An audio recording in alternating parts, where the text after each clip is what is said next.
like just try it. I know it's like kind of intimidating to like see everyone who are already like established in their skills and have spent a lot of time doing it and be like, oh, I could never do that. But like you can, you just have to practice and work at it. So, like if you don't start now, a year from now, you're going to look back and wish you had started today.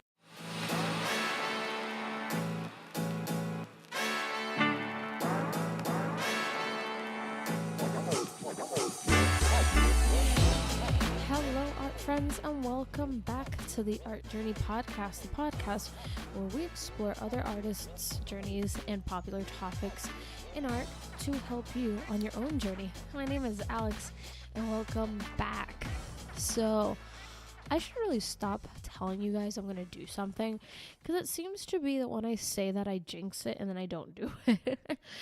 So if you've been listening to the show for a while, you'll have noticed that I took an unexpected over a month-long hiatus, and I have no real excuses. Like, yeah, I was busy with work, and just life kept getting in the way, and before I knew it, my boyfriend's dad emailed me and was like, hey, you haven't updated your podcast in like over a month. And that's when you know, like, oh wow, I need to get back on this. So yeah, hi guys, how have you guys been? If you haven't been following me on Instagram, which hey, hi, you should. I started doing a 100-day challenge, and that's been super fun. Been getting a lot of positive feedback on it. So if you want to check out what I'm doing, definitely follow me on Instagram at Alex Agosto. That's spelled ALEKSAGOSTO. But yeah, so today's guest, super, super exciting. She is a fiber artist. More specifically, she's an embroidery artist. She specializes in pet portrait embroidery that is so out of this world realistic.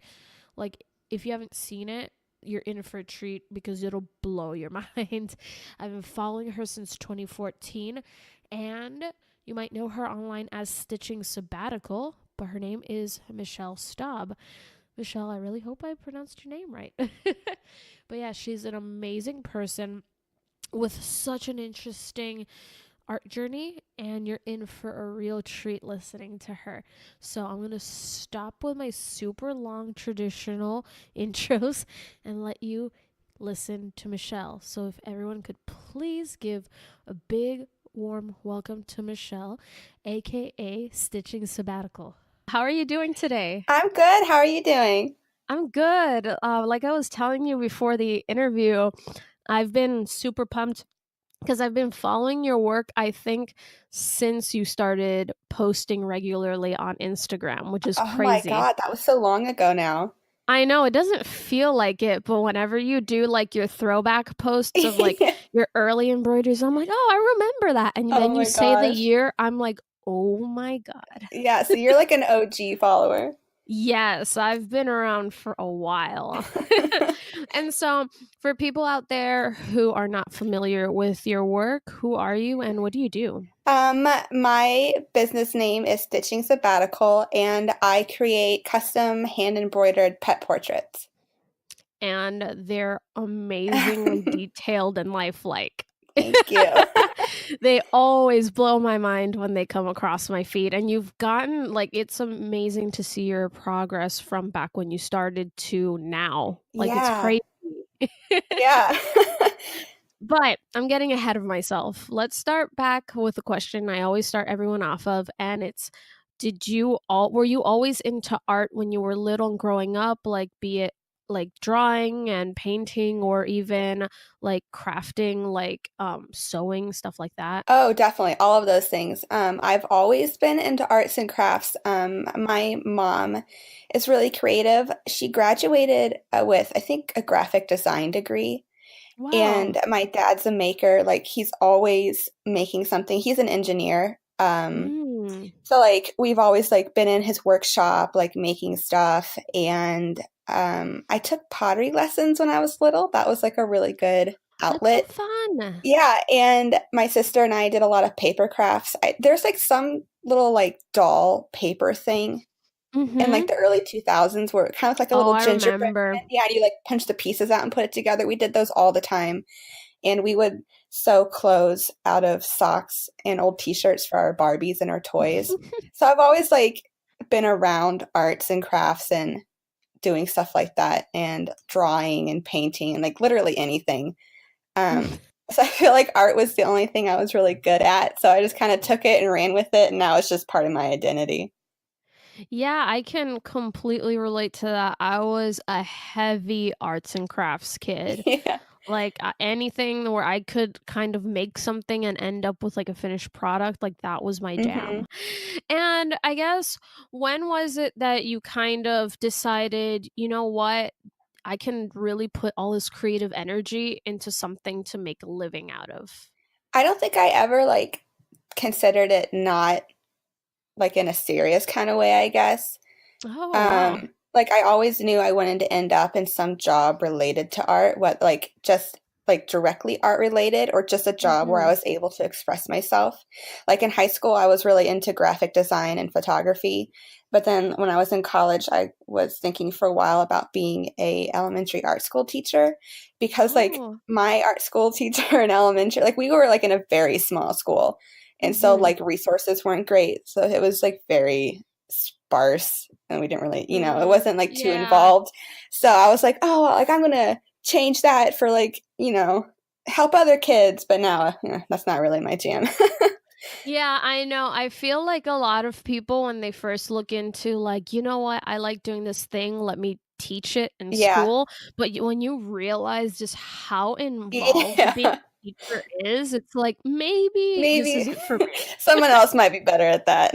Yeah, like my mom's a teacher, and after like I grew up seeing what it's like being a teacher, and I was like, Yeah. this whole bringing your work home thing is not my Yeah. jam.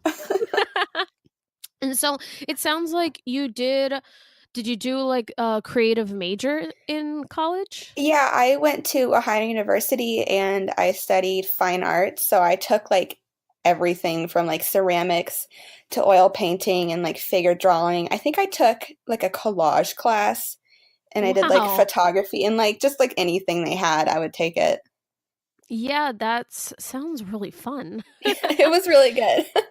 Yeah, and it's funny because that you say that you did fine arts in school because I feel like a lot of people are going to be like, "What?" Like this trajectory of your work like from saying that you did graphic design and to now doing embroidery, I can see kind of the connections between everything that you've said you've done so far, which is Yeah. really cool. Yeah, I think like I took oil painting and that was like my favorite class that I took, but like I wasn't very good at it. Like and I really hated like the process of stretching your canvas and like having to clean up your brushes and everything. But I do feel Yeah. like oil painting is really similar to embroidery in the way that Really? like you blend colors together. Like just imagine instead of like making a paint stroke with like your chunky glob of oil paint, Mhm. you're making like a stitch. Oh, that's really Yeah, interesting. so that kind of way, I really am into like impressionism and like, like Monet and Mhm. all the impressionists. And I feel like I really like the kind of embroidery where it's like just, I don't know, very impressionistic, where it is very similar to painting, except for it's thread instead, if that makes any sense. Yeah, where like in a lot of impressionist painting, they're not really making solid forms. They're doing a Right, lot of strokes that when you step back and look at it, it does have the illusion of a form.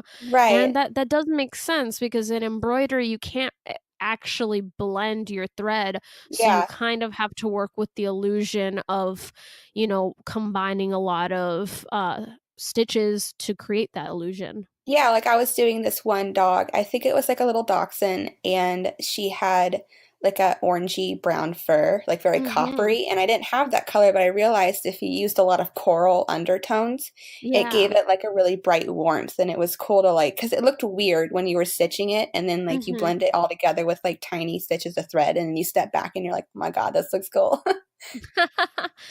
Oh, man. Okay, I have so many questions about that, but I have to wait till a little bit further out.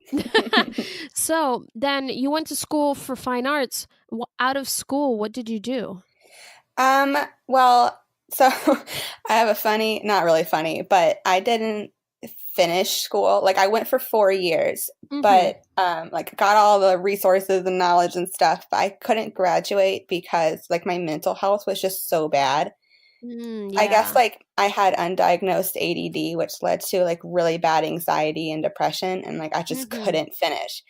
And so I had to stay in like the area while my boyfriend, who's now my husband, was finishing grad school. And so Yeah. that's when I took up cross stitching and embroidery as a way to make money and pay rent and like avoid people and not have to like go out to a job, which it Yeah. worked out. Um, and then I found that working with my hands was really therapeutic and it was like a really nice stress reliever. So Mm-hmm. I kind of feel like bad that I didn't graduate, but since I was going for like an art degree anyway, I feel like I probably would have ended up in like the same kind of job that I do now. Mm-hmm.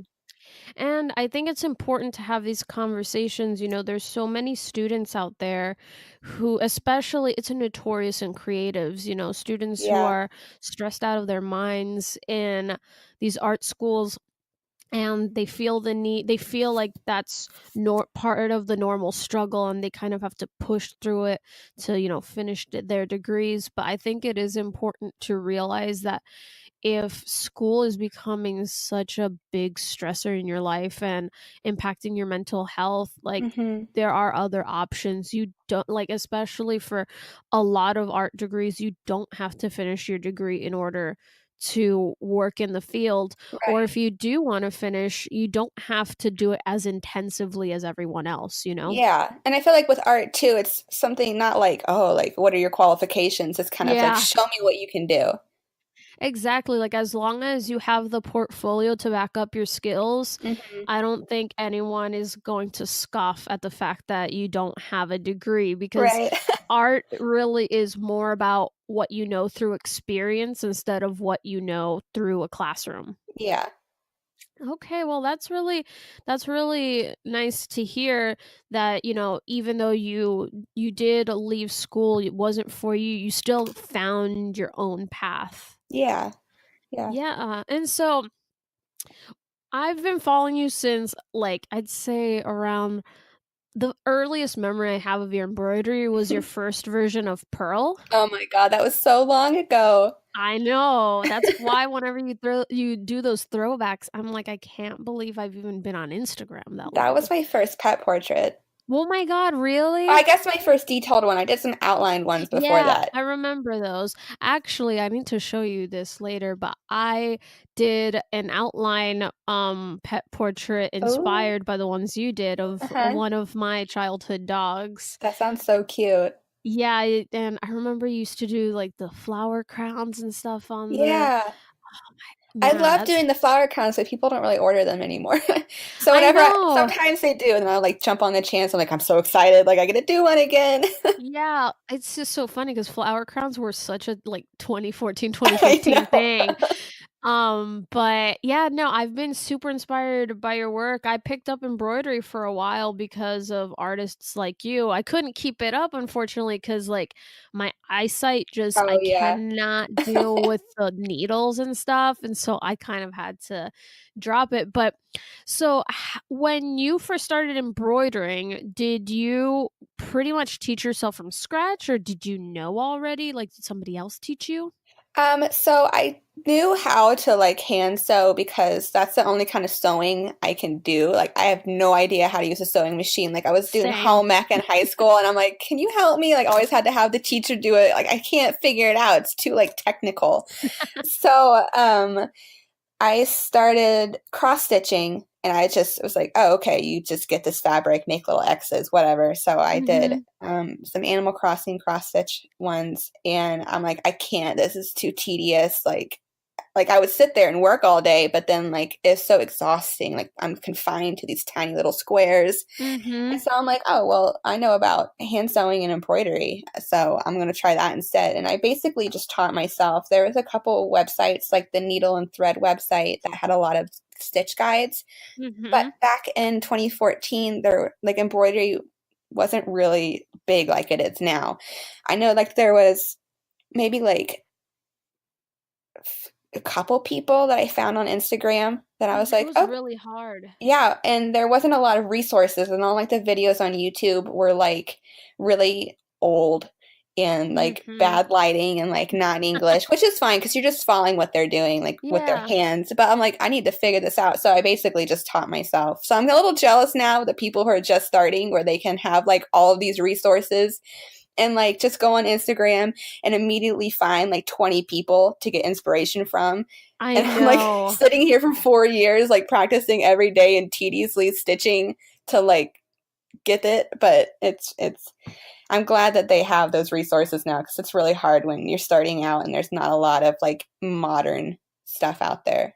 Yes, agreed. I remember back when I found you, I had only found at the time I was only following like maybe like 10 people that were doing similar stuff. You were the only person I found that did like pet portraits, was that inspired me because a lot of my art, or really 90% of my art, features animals. And Yeah. so I thought it was so cool someone doing it in fiber arts.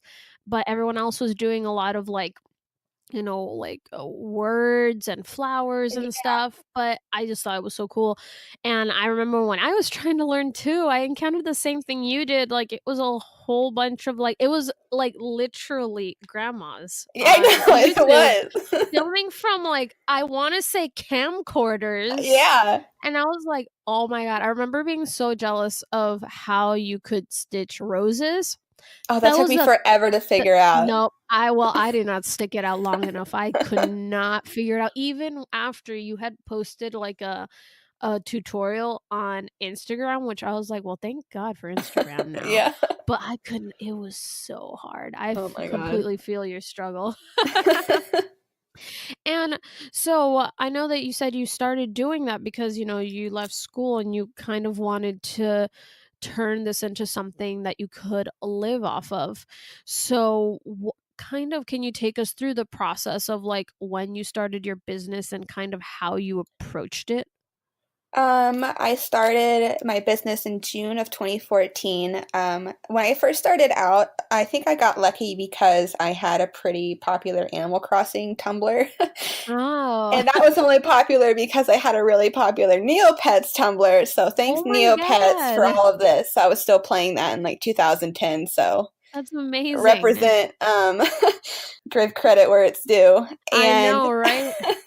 so I started doing Animal Crossing embroideries, um, and my followers really liked them. And then that kind of gave me like a jump start because in the beginning that was all I was doing. I was taking requests for like your favorite villager or like your town's mayor or Mhm. whatever and like make it customized. So that's kind of where I started out. And then I wanted to get like more detailed with my embroidery and not just be, I guess, constricted to like Nintendo characters. Mhm. So I did my cat Pearl, and that was amazing. And I'm like, this is like a really good idea for like because I hadn't seen anything like that. So I went online, Yeah. and I think I saw maybe like two other people who are doing animal related embroideries. One was Emily Ferris, who is like, oh my god, she's amazing. And I forget who the other person was, but like I didn't see, especially not the way I imagine with like flower crowns and like all of like the Mhm. elements and stuff. And so I'm like, this is a great market. No one's doing it. I'm going to do it. And so I just like jumped right in there. So I think Yeah. like I got lucky with timing too, because if I had to start now, I don't think I would have been like anywhere nearly less as successful. I think you could have, but it would have It would be definitely really taken hard. more hustle because the competition is really stiff right now for Yeah. everyone in the creative sphere. Hmm. But I agree with you on, it's so funny that like even when you're working in such a different medium from a lot of the artists that I interview, uh the journey is so strikingly similar, you kind of have this idea, you go online, you see that not a lot of people are doing the thing that you want to do. Hmm. And then you have to take advantage. That's like one of the biggest things, like when you find as a creative a hole in the market that you think you can fill, you have to jump on it. Yeah. Because if you don't, somebody So, will yeah, down yeah. the Someone line. has the same idea as you do. Yeah, I know. Just sometimes some people act on it faster than others. Right. And so nowadays, it's been really cool seeing your growth. I remember like seeing your embroideries back when like you were doing on Etsy, like the outlined ones and the detailed ones. And I know a lot of people on here are not going to be very familiar with fiber arts and embroideries, and they're going to go to your website and they're going to see the prices and be a little bit like sticker Ooh, shocked. yeah. But why don't can you explain to people that might not understand why that is? Like why is your art priced the way it is? So embroidery like is a very well, I guess my portraits, not all embroidery, but my portraits are very meticulous. Like each one can take anywhere between 15 to over 30 hours to finish. Wow. Yeah, so it's like a lot of work, and it's not just like throwing thread down and like making it. Of It's like course. you just I don't know, it's very intensive. Mhm. And it's hard on your hands, I imagine. Oh yeah, I have really bad calluses right now. Oof, I can imagine. Sometimes like my fingers get so worn that as I'm stitching the eye of the needle, which is not even a sharp end, like goes up into your finger and like pokes you and like Oh, makes you bleed. Oh my God. So I guess I should wear thimbles, but they're I don't work as fast when I wear them. I know they're a little fiddly. Yeah. Yeah, but I agree, like, it's so different than I mean, also to echo, there are also artists in other mediums like painting that their paintings also take a long time. But like with embroidery specifically, I feel like especially because you don't really have the luxury of just kind of mixing colors on the fly on a palette where it's so much faster. Like with embroidery, I feel like you really have to think about your stitches and where they go and what effects the colors will do because you're essentially just stitching colors on top of colors. You're not actually mixing them. Right. It's kind of like a weird like fiber weaving kind of thing that you do with the thread. It's weird when I start a portrait. I was thinking this, I just started this dog Margot, who's like a Saint Bernard. She's really cute. Cute. Um, like I just started, I'm just throwing colors down. I'm like, that's so weird. Like, what am I doing? Like, I'm just making these little thread stitches, and then like you keep layering on top, and all of a sudden it looks like fur, and you're done. I'm like, it's weird. Like when I'm working, it's like I'll start, and then I blink, and it's like a weird tornado, and then it like it come out, and I have a really good pet portrait. I'm just like, how did I do that? Like, I I don't f- even know. I feel like you must have like a more exaggerated version of when people are drawing and painting and they reach the ugly phase where they freak out. I Yeah. bet you reach a phase where you're like, what is this? Yeah, sometimes like I'm like, should I start over? Like this looks really bad. I'm like, no, just keep going. And then you get to the end, you're like, oh yeah, that looks really good. Yeah. And so particularly that technique of like kind of recreating the look of fur and figuring out how to layer threads to create different colors and depth. How did you learn that? Did you also learn that online or was that like had to figure it out yourself? That was something I had to figure out myself. It's weird when you look up for like thread painting, all of like the books you see and learning stuff are all about flowers and birds. Mm. So I'm like, I don't know, I just teach myself through a lot of practice. Like I've been doing this like pretty much every, not weekends, but like every day for Wow. over 4 years. Like this is what I do, I guess. So like it's every portrait. It's weird to look back and see your old work and think like that's bad compared to what I do now. Mhm. But you have to like at the time that was the best I could do. So like I'm not like saying it's bad. In the comparison to now, it's not as great. Mhm. But it was good back then because that's as best as I could do. And so every portrait I get done, instead of looking at it and being like, this is bad, I should try it again, it's like the best I could do, see what you did wrong, and then apply that knowledge to your next one. So every one Mhm. I do, I learn what I could have done better, and then I do better next time. Yeah, and I feel like that's always key, and I feel like that's why practice is so important as much as it's drilled to death into every Right. artist's head. But you can't get better if you don't mess up. Because if you don't Right. mess up, then you don't know how to fix it. Yep. And so for you mentioned, how lucky people are to be learning embroidery, now of all times. And I think it's the same for almost anything. It's such a great time to learn any skill Yeah. because you can find just about anything on YouTube and Google. Hmm. But do you have any kind of tips for people who might be wanting to start? Maybe tips that you think they wouldn't think of or something like that? Like specifically for pet portrait embroidery or just embroidery in general? Either one. Any tips at all for people who want to get into embroidery? Um, I guess first, like, just try it. I know it's like kind of intimidating to like see everyone who are already like established in their skills and have spent a lot of time doing it and be like, oh, I could never do that. But like, you can. You just Mhm. have to practice and work at it. So, like if you don't start now, a year from now, you're going to look back and wish you had started today because, it's still been a year and you haven't done anything.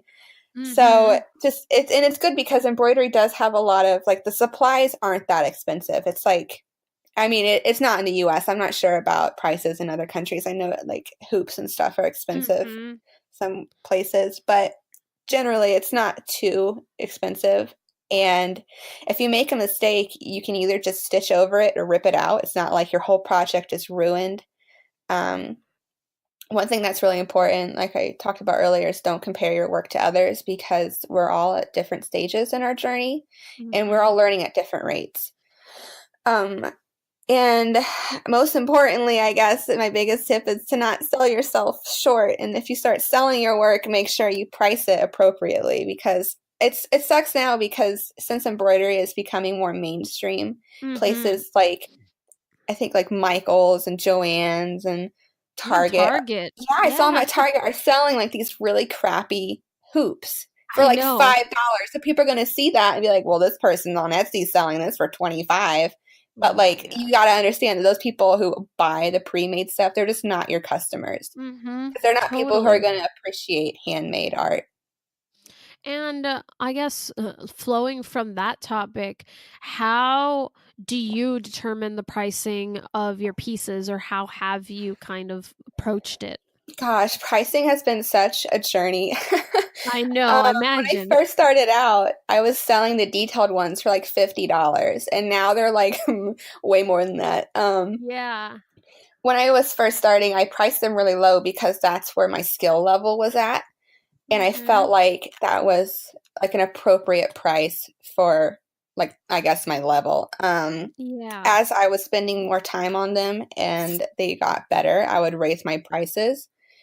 And now, since it's my full-time job, I had this whole thing where I had to like sit down and figure out if this is my full-time job, how much do I need to make to cover my expenses? And Mhm. how many can I realistically get done within like a month or like an appropriate timeline? Oh, that's smart. And then figure it out. So if I sell only the smallest sizes, I would still be able to cover what I need to Oh, pay. that's actually really smart to do Yeah, it it that was way. very complex. And now I just raised them again in January. And I was really worried that like people wouldn't buy them because they're too expensive, but no, everything's still good. So I guess, oh gosh, it's always like really nerve wracking. Like, is it really like worth this much? But like, it is. It's okay to price your work like high, and then the worst that can happen is that no one will buy it, and then just like knock off $10 and see how that goes.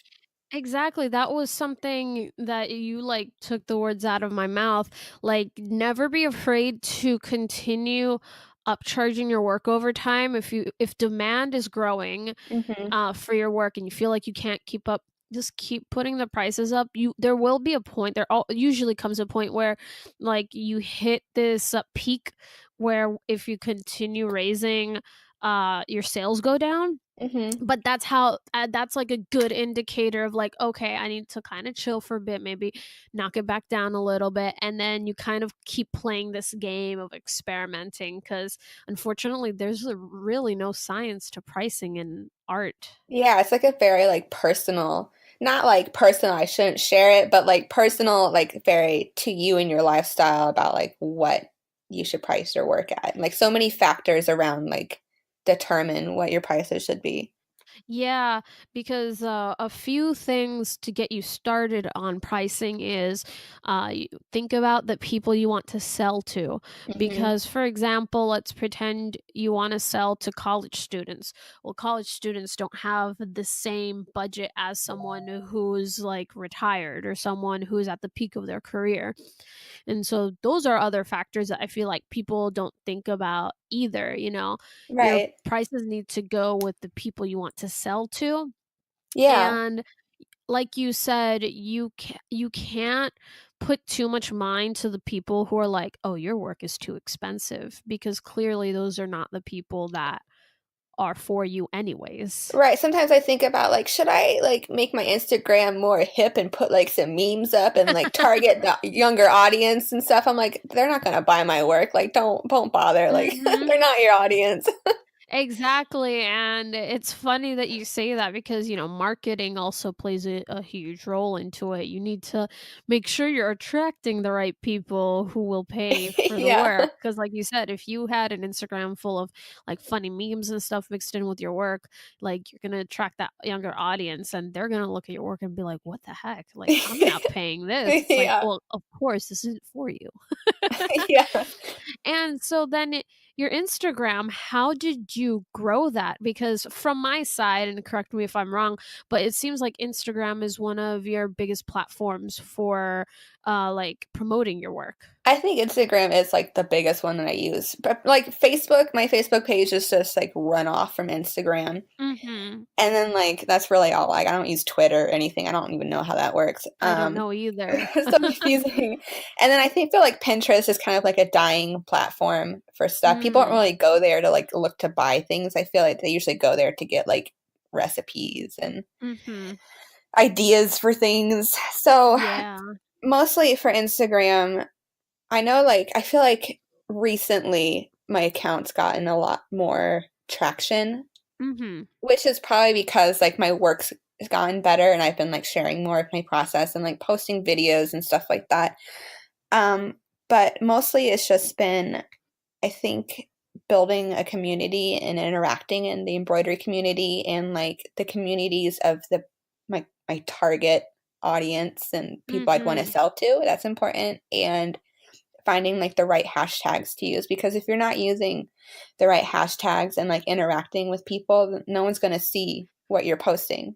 Mhm. So I think I remember I did take some like free Instagram courses when I first started out because I wasn't like I knew what to do, but like I was thinking maybe there's like a couple things um that I didn't think about. Mhm. It's funny because like now I'll take these courses every once in a while, and I have like a little bingo chart where it's like free space is when they're talking about like find your tribe or Oh whatever. my That's god. all the time. That's all you hear. And then there's like use the right hashtags, use a call to action, and then like use hashtags that your customers would post in. And it's funny because I'll sit there and like check them all off. So now it's like I kind of know everyone's saying the same kind of thing.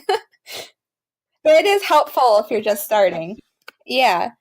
Yeah. Well, one that I don't hear a lot. So I work in like my day job is in e-commerce and Hmm. I'm kind of like on the marketing side. And one tip I don't hear a lot of people say for some reason is keeping in mind that Instagram's a place where people are either going for like memes or or beautiful pictures. Yeah. So if your post is not really a meme, it's best to try to avoid putting words on your picture. Which Oh, I that is good. completely do that on my podcasting Instagram, but I'm Yeah. like a rebel. I don't care. But yeah, if you do tests, a lot of times if you post the same image with like some sort of messaging. Like a lot of people like to put a call to action on the image Yeah. versus just the image nicely edited and presented by itself. Images with no words on them tend to do better. So there's a tip from the e-com side, from like the big box e-com side. But yeah, no, I think you touched on a good point though. Like when you're starting your business and you don't know how to do something, like don't be afraid to like check online, see if there's any courses on that. Like free courses are great. One that Mhm. like I mention a lot, and like they need to start sponsoring me. But Skillshare is amazing Yeah. for if you don't know how to do something. Like it almost doesn't matter what it is. They probably have a 30-minute to an hour long course on whatever it is that you need to figure out. When I was first like finding out about Skillshare, I thought it was just like art videos, and I'm like, oh my God, they have literally everything on here. Yeah. Like when I wanted to launch this podcast, I didn't know anything about podcasts other than I like listening to them.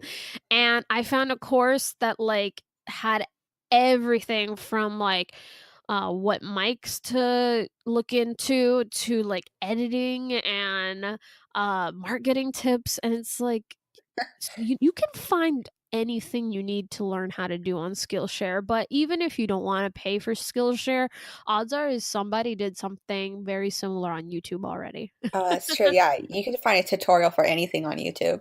I know.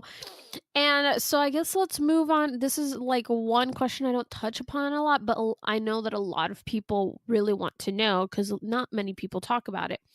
But the financial side, the boring tax side of Oh, yeah. owning a business. So how do you personally handle it? Do you do it yourself?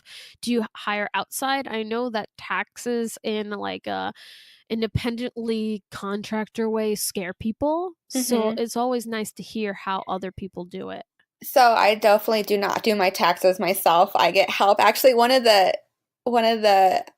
things I thought about to talk about today when you asked, like kind of like giving me prompts, Mhm. like lessons I learned along the way. One of my big bold points was plan for taxes because the Mhm. first year I had my business open, I guess you collect sales tax in Ohio. I don't know about other states, but if you sell to someone in Ohio, you collect sales tax and then you have to report that sales tax to Ohio. Mhm. And I didn't sell to anyone in Ohio, and so I didn't file because it was zero. Uh, And then I got hit with like these huge, I think it was like $3,000 or something. It was like a huge amount because I didn't file and I had to like sit and go through the process of being like, I didn't know, I'm sorry, like, please have pity on me, and like all these phone calls and like this whole run around. And I think I ended up paying like only $75 because I did file it, but like a year later. yeah. Oh my Oh, it gosh. was so bad. I felt so stupid. Like I just forgot about it, and I didn't think you had to file. So I still don't sell to like anyone in Ohio. So I had to sit there like every like 4 months or whatever and like file zero, and it's dumb. um, and then I guess keep your receipts for anything business related. Um, I have like a little old mason jar that I just shove all my receipts in, and then once it gets full, I will sort them into like months. So when it comes to like Mm. tax season or whenever you have to file, if you do it yearly or quarterly, I can just like everything's ready, and then like anything I buy online, I'll take like screenshots of it and like save it, so I can like reference it if I ever get Yeah. audited, which I hope will never happen. But one thing I learned is that you can get audited years after you file, so don't think you're safe Interesting. if don't think you're safe if no one's come after you immediately. Oh my And gosh. I didn't it's know that. scary. I forget how many years, but like now I'm worried. Like, ugh.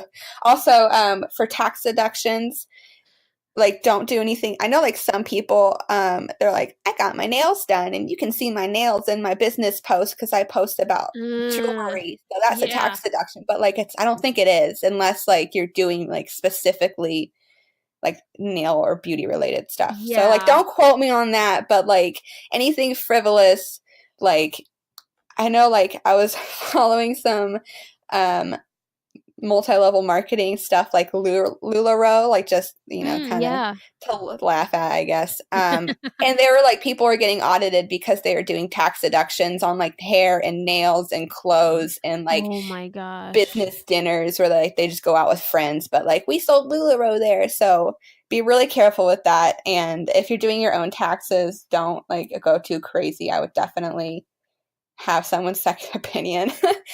I agree. And I will say about those like kind of silly deductions people try to make, like Yeah. really think of whether or not like these silly things actually are important to your business. Is Because for it worth example, it? yeah, because like for example, getting your nails done because they're in an Instagram post or whatever is sounds silly, but like you said, if your YouTube or your Instagram is about nails, Yeah. then yeah, that actually might count as a business deduction because it's directly correlated to your business. Right. So, and nobody quote me on any of this. I ain't no tax professional, but you really have to think about it because for artists, a lot of times your art materials are deductible because they're used directly for your business. So that's why Hmm. they're deductible. Now, painting your nails because they help you in your marketing, products like photographs and stuff, that is a stretch. If it sounds like a stretch, it probably is a stretch. I Yeah. think that's the best way to determine. I think like anything that like is extra that you don't specifically need to do your job is extra. I also saw something about like if you work from home, you can like write off like part of your rent and part of your expenses and like Oh your my some of your god, I've electric and seen that internet. too. I'm like, I think I looked into it and like you have to calculate like your specific square footage of like that room and like prove that you don't use it for anything else. And it's like this whole thing that's just it's not worth it to save like $30 or whatever. Yeah, no, like that's more for people like there's a lot of artists who have their own studio spaces like separate from their Right. home. That is something you can definitely consider because you are kind of paying, electricity, possibly water and rent on a space dedicated to work. But Yeah. like it's so muddy when you're at home because it's like, how can you prove what portion is being used for you to work and what portion is really just for you living at your home, you know? Yeah, plus like anything like that that is very extra, is definitely a red flag for the people who are reviewing your taxes too. Oh yeah. If they think it looks weird, they Yeah. will tell you. Yeah.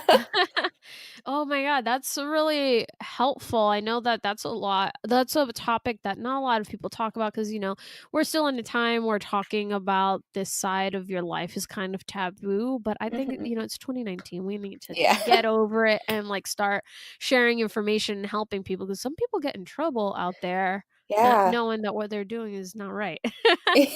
So you mentioned that like you had made notes to yourself on kind of things you wanted to share as far as like lessons went for, in your business. So do you Mhm. have any other lessons that maybe you either learned the hard way or just Oh my things you God. wish you had known before you started? So my biggest thing that I struggled with, pretty much up until this past fall, was that since I do custom work, um, I don't have like ready-made pieces. And so Mhm. everything that I do is based on like what commissions I get. And that pretty much like determines, I don't know, like my workflow. Yeah, that One makes problem I sense. had when I was first starting out is that since I priced my work so low, I was getting a lot of um, like commission requests because that was all I offered. And the problem I ran into there, especially since I went full time, I think it was like December of 2015. So like a Mhm. little over a year later, it was like after Etsy shared my shop and I was getting Ooh. so many orders and there was like a period of a year where I didn't have under 40 orders at a time because every time I would Oh ship one my out, I god. would get more in and it was insane. And I set my timeline of like 4 to 6 weeks. And then as I was doing more and rushing through them, I was like getting better. And so they were taking longer. And then like the requests were really um it was like a surprise each time because I didn't know I was getting. People would just buy them and send me photos. And Yeah. so sometimes like the photos aren't great, which makes it really hard to do a portrait if you're going for like Yeah. realistic.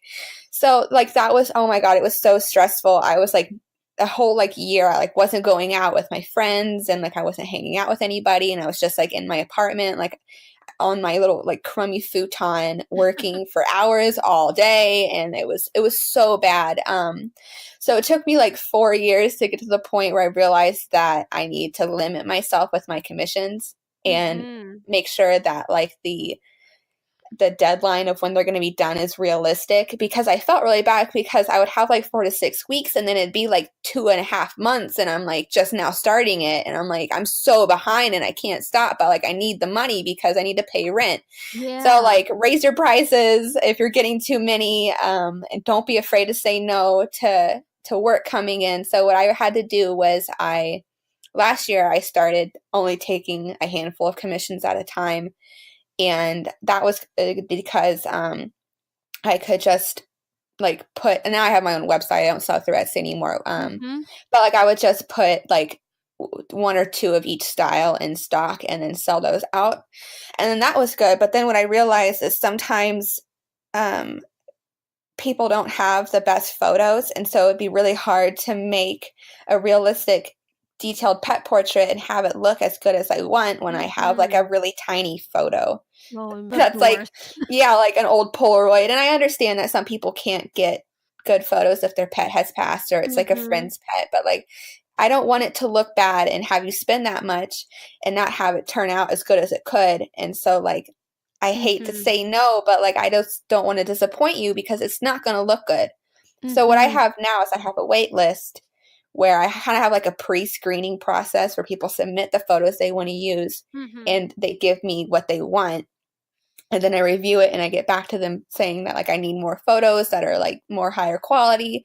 And it's not like they have to be like HD, Yeah, like of taken from a course. good camera, it's just Just like good something I can lighting. see. Yeah, like good lighting. So like is your pet brown or is it like yellow? Like I can't really Yeah. tell sometimes, especially if you like it's a heavily filtered Instagram photo. Oh, yes. Oh my God.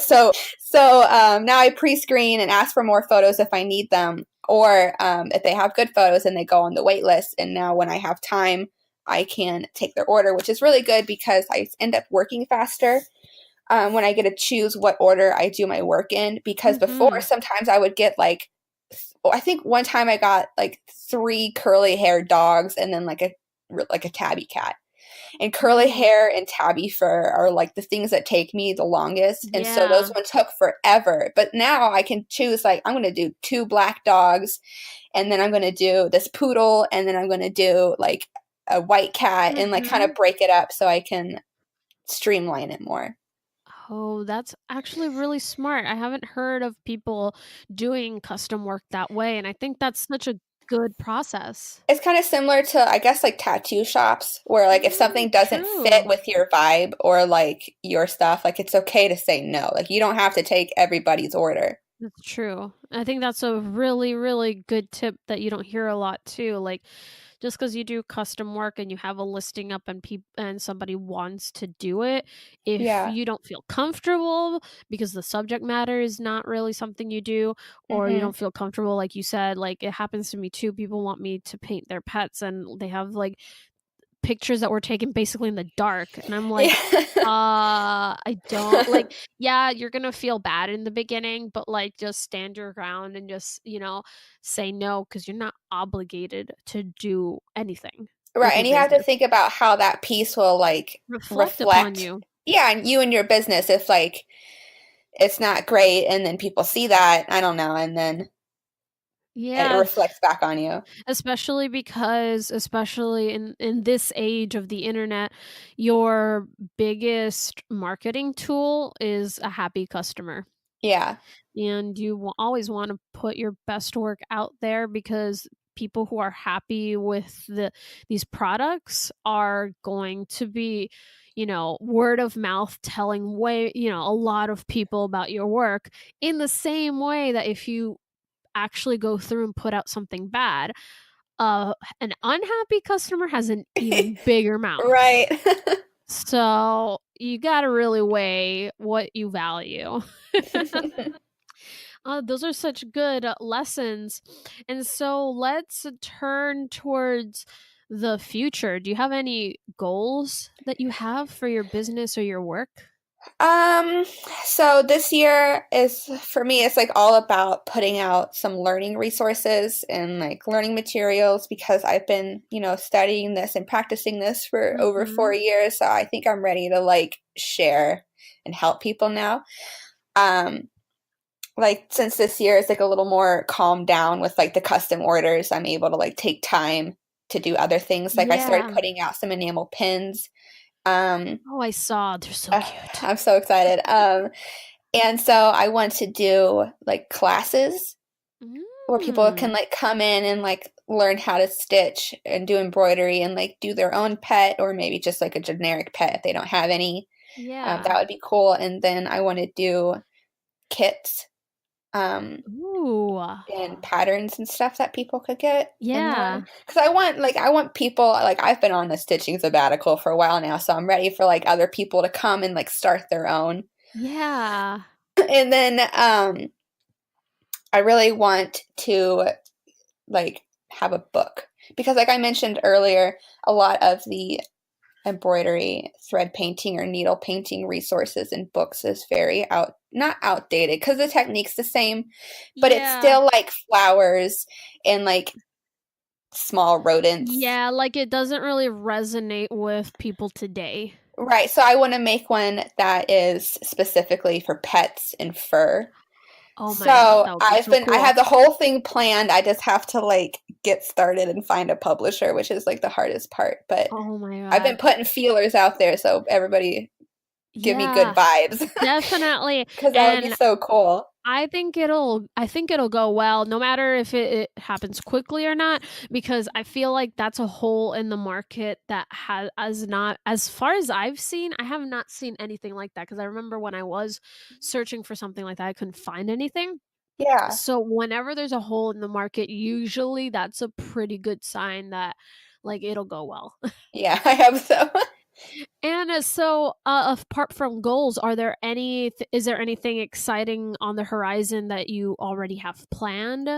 Either a new product or like something that you know for sure is coming? I do have another enamel pin coming soon. It's like a little Ooh, cat design. of course. Yeah. And then I have I'm working on a free pattern right now to kind of get people started. That'll Ooh, probably be out by the time this comes out. that's exciting. And I think that's pretty much it. That's all I have planned right now. A lot of my like business up and coming things are like for later in the year. Yeah, no, that's still really cool. I think people are going to be really psyched to hear that you got some patterns coming on the way. Yeah, I So get that's asked all the awesome. time, like, can you make a thread painting guide? It's funny, whenever I post like I'll post like an Instagram like questions story sticker thing.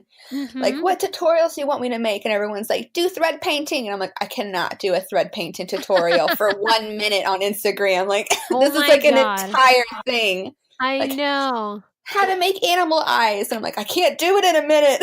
I know. But I think people will appreciate, even if it's not on Instagram. I think people are Right, just yeah. curious how it's done, because even me, who like I have some experience with embroidery and fiber arts in the past, even it's hard for me to picture how you do some of the things that you do. it's, Like, it's a to me, it's process. magic. I know it's work, but it looks like magic. Oh my god, it's been so fun talking to you, Yeah. and I'm so sad that our time is running out. But I guess to wrap things up, I like to ask a fun question. Okay. So, and I'm sure you've heard it. I ask it pretty much in every episode. But I know that you work a lot with like animal portraits, so I'm sure you work a lot in natural colors. But Yeah. are there any colors or color palettes that you love but are not really seen in your work and you wish you could? Oh my God. I love that like dusty purple color. Ooh. Oh, that's my favorite. And then like mustard. and like a Oh, sage green and like a dusty rose, like and all these like earth tones. oh, Oh my that God, sounds there's nice. yeah. Whenever I do flower crowns or like the floral borders, I want to like kind of add those colors in there. But sometimes like my clients will like directly ask for specific flowers, and usually it's like I Mm. want some blue ones and some pink roses. And so sometimes I'm a little constrained, but whenever they're like I want flowers, I don't care what they are, go crazy. I'm like yes, Oh my God. I I get to bet use that's these the dream. purples. It is, yeah. Oh my God. Yeah, that sounds like a gorgeous color palette. I also thought it'd be really cool to do like the pet portraits, but then have them be like crazy colored, Oh like my God, that would be like cool. not like just not only I guess like a purple cat, but like when it's a bunch of colors like together, kind Mm-hmm. of like not like Lisa Frank colors, but Mm, like all yeah. different stitches together, so it's like multicolored, but it still like makes like a recognizable form that's like very Oh, free. I thought that'd be fun too, but I just don't, since I only do custom work, like I don't really get time to experiment. So hopefully this year when yeah. I have more time, I can try something like that. Ooh, I'll be super excited to see all that in the future. And I guess for those of you out there that still don't really know about her work and stuff, where can they find and see your work? If you want to see a bunch of like process videos and behind the scenes stuff, you should check out my Instagram at Stitching Sabbatical. I have a Facebook page, which is basically the same stuff minus most of the videos. And then Mhm. I have a YouTube channel, which has like longer videos on it. That's everything Stitching Sabbatical. And so on my YouTube, I do like mini tutorials or just like long process videos. I did one of like the entire process of me making a cat. That took forever. Whoa. It was like 5 hours of footage where I would just record sometimes, like every once in a while, and I edited Mhm. it down to like 14 minutes or something. That's crazy. And then if you want to learn more about my process and like just the process, I guess, of ordering a Mhm. pet portrait and seeing all the stuff about me, you can go to my website, which is StitchingSabbatical.com.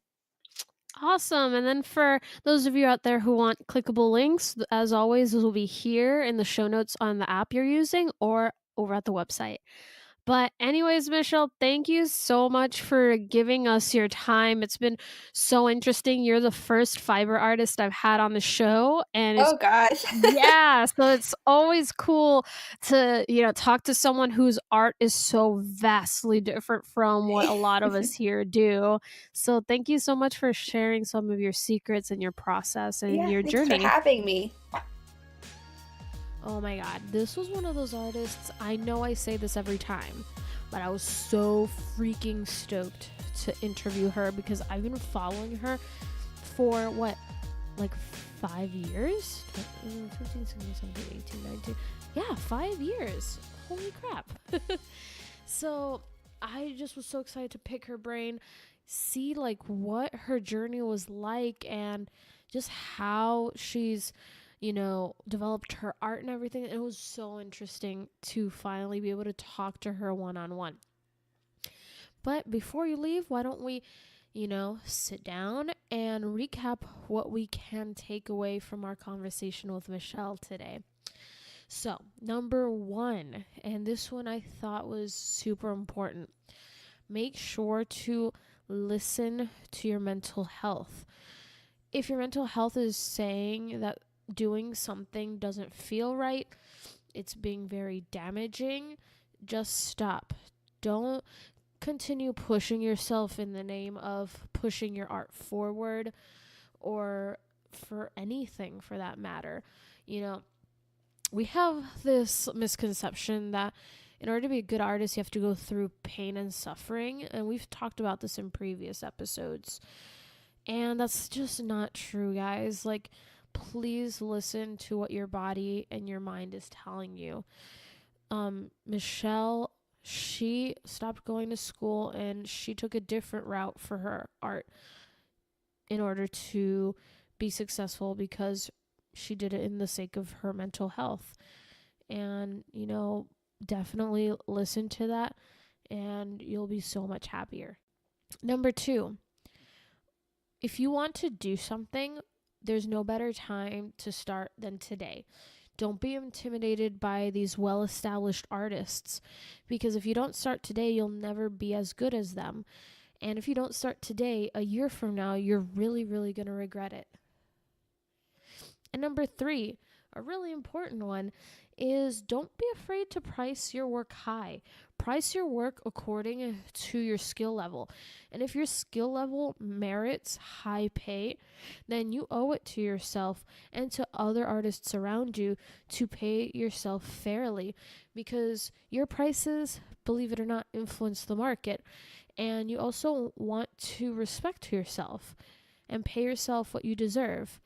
If you wouldn't accept low pay from a traditional employer, don't accept low pay when you're your own employer. Got it? Gotcha. Got it. Good. So yeah, guys, this was super fun. Thank you so much again to Michelle for coming onto the show. Had a blast. Love talking to you. And I will talk to you on Instagram like we usually do. As for the rest of you guys, keep in touch with me. Follow me on Instagram. I gave you my personal at the beginning of the show, but follow the podcast's Instagram too, so that you can see what's coming down the pipe. And you can find me at the Art Journey Pod on Instagram. But another thing, leave me a review. If you really love the podcast, leave a review. It helps me out a ton because it lets people know what's in store for them. It also helps the podcast get found by more people. And not only a review, leave a little rating on any app you're using right now. And yeah, if you want all the show notes in one handy dandy little place, yeah, you can find them here on the app, but you can also find them on the podcast's website, which is theartjourneypodcast.com. Until next time, guys, thank you so much for listening to me, and I am so sorry for disappearing for so long. I won't do that again. I hope. No, I won't do that again, because you and I, we're friends, and friends don't do that to each other. Sorry for making you worry. But until next time, guys, love you so much, and see you. Bye.